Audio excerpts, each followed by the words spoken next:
I'm asking the bigger question of who am I? Who am I really? My answer is I am God's child. I am that which is born of all that is. I am, as Pierre de Chardin said, a spiritual being having a human experience, come trailing the breath of the ancestors yet, but trailing the breath of the angels, and understanding that because I am connected to the source of all that is possible for me. And what do I want? I don't want to just be successful in the world. I don't want to just make a mark or have a legacy. The answer to that question for me is I want to fulfill the highest, truest expression of myself as a human being. I want to fulfill the promise that the Creator dreamed when He dreamed the cells that made up me. What do I want? You must have some kind of vision for your life. Even if you don't know the plan, you have to have a direction in which you choose to go. I never was the kind of woman who liked to get in a car and just go for a ride. You want to be in the driver's seat of your own life, because if you're not, life will drive you.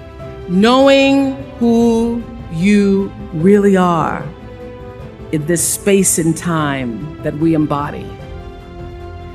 That's number one. What do you want? Who are you? Number two, you must find a way to serve. Martin Luther King said that not everybody can be famous, but everybody can be great, because greatness is determined by service. Now, we live in a world where everybody wants to be famous and where we admire people for just being famous. We think being known brings us value. The truth is, all of that will fade in time. Service and the significance that you bring to your service is that which is lasting. So to be able to, whatever your occupation or job or talent or gift is, our honorees today getting doctorate degrees, to apparently opposite fields, HIV and AIDS and the spoken word. But what they have in common is service, using the spoken word in service to community in the world, using your knowledge and information about HIV and AIDS and medicine in service to the world. And if you look at all the most successful people in the world, whether they know it or not, they have that paradigm of service. Service through medicine, service through art. Using whatever it is you produce, your product, as a way of giving back to the world. When you shift the paradigm of whatever it is you choose to do to service, and you bring significance to that, success will, I promise you, follow you. Be excellent. Let excellence be your brand. Everybody talks about building a brand. I never even knew what that was. When people say, you're a brand, I would say, no, I'm just Oprah. What I recognize now is that my choice to, in every way, in every example, in every experience, to do the right thing and the excellent thing is what has created the brand.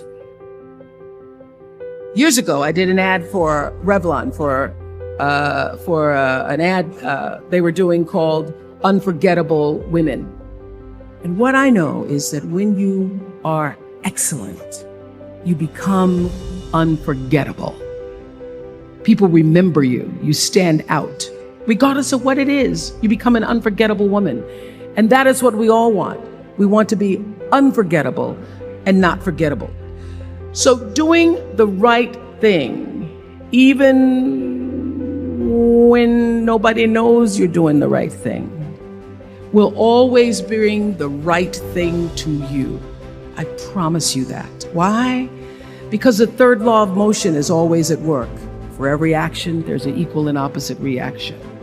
That is so true in all of our lives. Everything you even try to do to me, already done to you.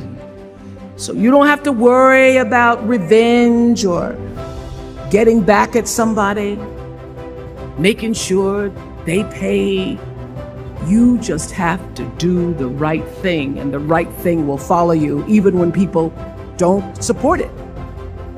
I remember many times on my show. There are many shows y'all never saw. And the reason you didn't see them is because I got the last vote.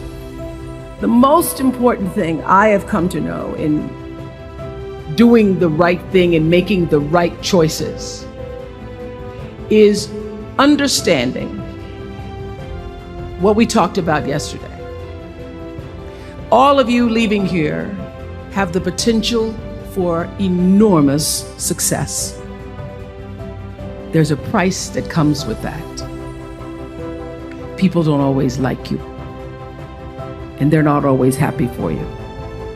And if you surround yourself with people who are not accustomed to your success, they become fearful, they become scared, because you are reflecting back something to them that they don't recognize. People who want the best for you want you to be your best. So my greatest advice to you is to surround yourself with people who are going to fill your cup until your cup runneth over. I'm so full, my cup runneth over.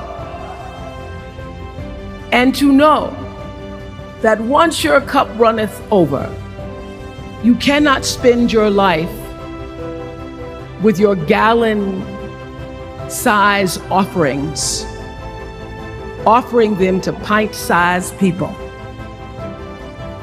You have got to surround yourself with gallon-sized people who can hang in the same company with you, so that you're not offering your gallons to those little pints out there who can't hold it anyway. The biggest choices begin and end with you, your internal big questions.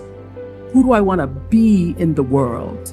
My relationship to source energy, to all that is God, your experience of that which is all life, which is divine and universal, being connected and aligned with that. When you are tuned in and charged into that, whenever you feel empty, you go inside yourself and you connect to the source, and you know that all things are possible.